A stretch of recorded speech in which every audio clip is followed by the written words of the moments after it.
নমস্কার বন্ধুরা, কেমন আছেন সবাই? আশা করি সবাই ভালো আছেন, আমিও ভালো আছি। চলে এলাম আরও একটি নতুন ভিডিও নিয়ে। আর আজকের সকালটাই শুরু হয়েছে ঝমঝমে বৃষ্টি দিয়ে। সকালবেলায় 7:45 মতো বাজে, সেই সময় ঝমঝম করে আকাশ ভেঙে বৃষ্টি নেমেছে অনেক দিন বাদে। তো তীব্র গরম ছিল এখানে। এই গরমে যদি ঝমঝমিয়ে বৃষ্টি নামে তাহলে কার না ভালো লাগে বলুন। তো আমরা কিছুক্ষণ মা মেয়ে দাঁড়িয়ে বারান্দায় বৃষ্টি দেখছিলাম। খুব জোরে বৃষ্টি নামলেও বেশিক্ষণ কিন্তু বৃষ্টিটা স্থায়ী হয়নি। বোধহয় 15 থেকে 20 মিনিট এরকম বৃষ্টি হয়েছে, তারপরে আবার বন্ধ হয়ে গেছে। মানে গরমটা সেইভাবে গিয়েও যায়নি। যদি 1 ঘন্টা টানা বৃষ্টি হতো তাহলে খুব ভালো লাগতো। আর জোরে বৃষ্টি হলে আমাদের ব্যালকনিতে জল চলে আসে, এমনকি জানলা দিয়ে ঘরেও বৃষ্টির জল ঢুকে যায়। এখন জোরে বৃষ্টি হচ্ছিল, সেই জন্য পুরো ব্যালকনিতে দেখুন জলে ভরে গেছে। বৃষ্টির সময় এখানে দাঁড়িয়ে দাঁড়িয়ে দূরে পাহাড়গুলো দেখতে কিন্তু বেশ লাগে। আমরা যেখানে থাকি, যেই জায়গাটা, সেটা একটু সমতল, আর ওপরে পাহাড়ের দিকে সবসময় বৃষ্টিটা বেশি হয়, এখানে একটু কম হয়। তো বৃষ্টি দেখে তারপরে চলে এলাম রান্নাঘরে রান্না করার জন্য। দুপুরের লাঞ্চ রেডি করব। আমার বর তো অফিসে চলে গেছে সকালে 7টার সময়। তারপরে আমরা সকালে ব্রেকফাস্ট করে কিছুক্ষণ রেস্ট করে রান্নাঘরে আসতে হয়, মানে লাঞ্চ রেডি করার জন্য। তো আজকে সবজি বিশেষ কিছু ছিল না, সেই জন্যই রান্না করছি সয়াবিন। তো সয়াবিনটা প্রায় কষানো হয়ে গেছে, হয়ে তারপরে জল দিয়ে দিয়েছি। তারপরে ওইদিকে আরও আরেকটা সবজি করছিলাম। সেই সবজিটা মানে ইন্ডাকশানে ভাতটা হয়ে যাওয়ার পরে এখানে সয়াবিনটা করছিলাম, আর ওইদিকে গ্যাসে আরেকটা সবজি বসিয়ে দিয়েছি।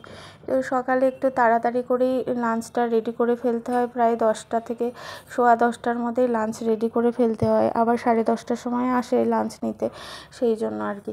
রান্না প্রায় শেষের দিকে। তো রান্না করতে করতে যে বাসনপত্রগুলো হয়েছিল এখন সেইগুলো ধুয়ে নেব।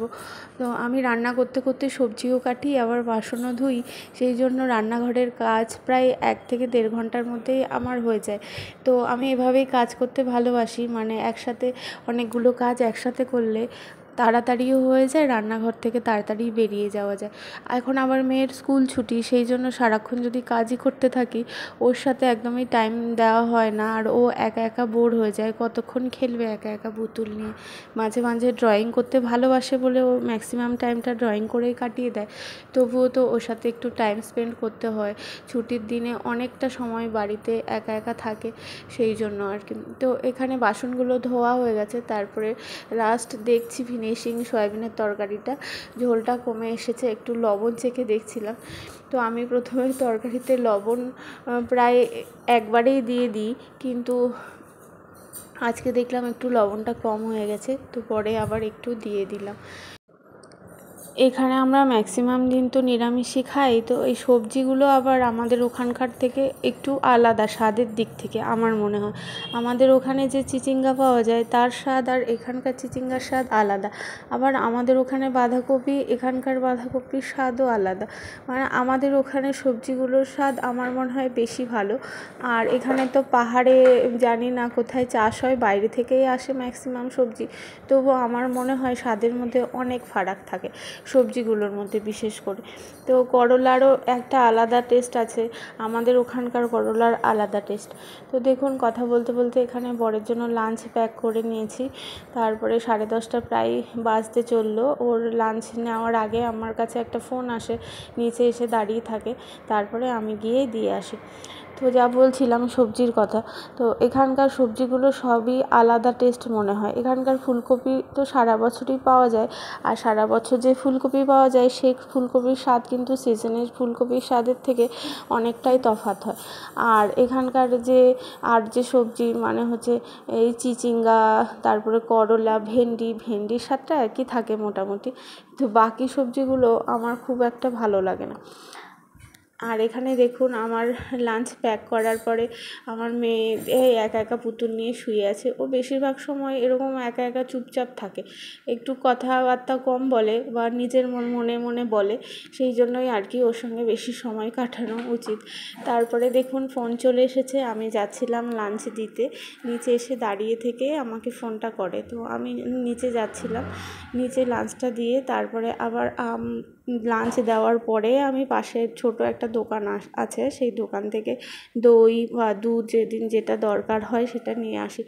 ম্যাক্সিমাম দিন দইটাই নিয়ে আসি, দুধটা আমার বর রাতে আসার সময় নিয়ে আসে। আমি শুধু এখন দোকান থেকে দইটা নিয়ে নেব, দই নিয়ে তারপরে চলে যাব ঘরে। কোথায় ঢুকেছিস? আমি তো ভয় পেয়ে গেছি, কোথায় গেল? হ্যাঁ, কি করেছিস এই জায়গাটা? হ্যাঁ, এখানে লুকিয়ে গেছিস? আমি ভাবছি কোথায় গেল। আমি বাইরে গেছি আর মেয়ে এখানে ঝোপের মধ্যে লুকিয়ে গিয়েছিল। ও এটা করে, ওর বাবাও যখন অফিস থেকে আসে সেই সময় এই ঝোপের মধ্যে লুকিয়ে থাকে। ওর বাবা অফিস থেকে এসে আগে ওকে ওখান থেকে টেনে বের করে। তো ও খুব খুশি হয়, ভাবে আমাকে দেখতে পাবে না, অথচ আমরা কিন্তু জানি যে ও এই জায়গাটাই লুকাবে, মানে সেম একই জায়গায় লুকাবে। তারপরে ওকে স্নান করিয়ে দিয়েছি, স্নান করার পরেই আমরা দুজনে ফল খাই। অনেক দিন থেকেই ফলগুলো ঘরে পড়েছিল, মানে খেয়ে শেষ করতে পারছিলাম না আর কি। ওর বাবা একসাথে অনেক রকমের ফল অনেকগুলো নিয়ে এসেছিলো। তো এখানে মেয়েকে মৌসুম্বির জুস করে দিচ্ছি। মৌসুম্বির জুস না করে দিলে ও একদম খেতে চায় না, দাঁতের মধ্যে ওর আটকে যায় লেবুর ইয়েগুলো, সেই জন্য ওকে জুস করে দিচ্ছি। তারপরে বিকেলবেলায় গিয়েছিলাম মার্কেটে, অনেক দিন পর। আসলে আগে প্রায় দিনই মার্কেটে যাওয়া হতো, এখন আর সেরকম যাওয়া হয় না, খুবই কম যায়। তো আজকে বিশেষ কিছু জিনিস নেওয়া দরকার ছিল, সেই জন্য আসতে হলো। আর মার্কেটে এসেই দেখি জোরে হাওয়া শুরু হয়ে গেছে, আবার বৃষ্টি নামবে। আর এখানে এসে ক্যামেরা দেখেই আমার মেয়ে পোজ দেওয়া শুরু করে দিয়েছিল। তারপরে এখান থেকে পাশেই একটা মন্দির ছিল, সত্যনারায়ণের মন্দির। এই মন্দিরটায় কখনোই আসেনি, হট করে চোখে পড়লো যে মন্দিরের মানে গেটটা চোখে পড়লো। তারপরে ভাবলাম যে একটু ঘুরেই আসি, আর আপনাদের সাথে শেয়ারও করতে পারবো তাহলে। তো এখানে এটা হচ্ছে সত্যনারায়ণ মন্দির। মন্দিরটা আগে বাইরে থেকে অনেকবার দেখেছি, কিন্তু ভেতরে ঢুকিনি। তো সত্যনারায়ণ মন্দিরের ভেতরে কেউই ছিল না, আমি আর আমার মেয়ে দুজনে মিলে কিছুক্ষণ এখানে সময় কাটিয়েছি।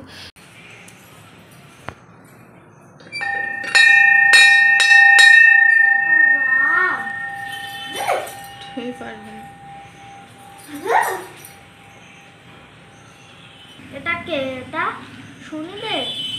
এটা হ্যাঁ, কি জানি। শুনিলে? তো এখানে বাজারের আশেপাশে অনেক ছোটোখাটো মন্দির রয়েছে, পাশে রয়েছিল আরেকটা শিব মন্দির। তো সেই শিব মন্দিরে আগে একদিন গিয়েছিলাম, কিন্তু এই সত্যনারায়ণ মন্দিরে আর আসিনি। আর এখানকার ম্যাক্সিমাম মন্দিরগুলো এরকম পাথরের তৈরি, আর মন্দিরের সামনের গঠনগুলো প্রায় একই ধরনের হয়ে থাকে। আর ভালো। এটা কে? এটা এটা গরুর জি নমস্কার কর, গুরুজি? নমস্কার। গরুর গরু? হ্যাঁ, গুরুজি? চল।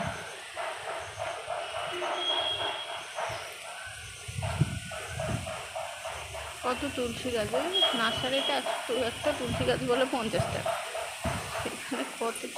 মন্দিরের বাইরে অনেক তুলসী গাছের চারা দেখে আমি বলছিলাম যে সেদিন নার্সারিতে গিয়েছিলাম, তুলসী গাছের চারা জিজ্ঞেস করেছিলাম, আর একটা তুলসী গাছের চারা বলে 50 টাকা। আর এখানে মন্দিরে কত তুলসী গাছ একসাথে।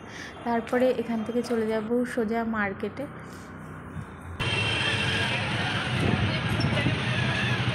और ये वाला मैंगो हाँ 80 रुपया किलो।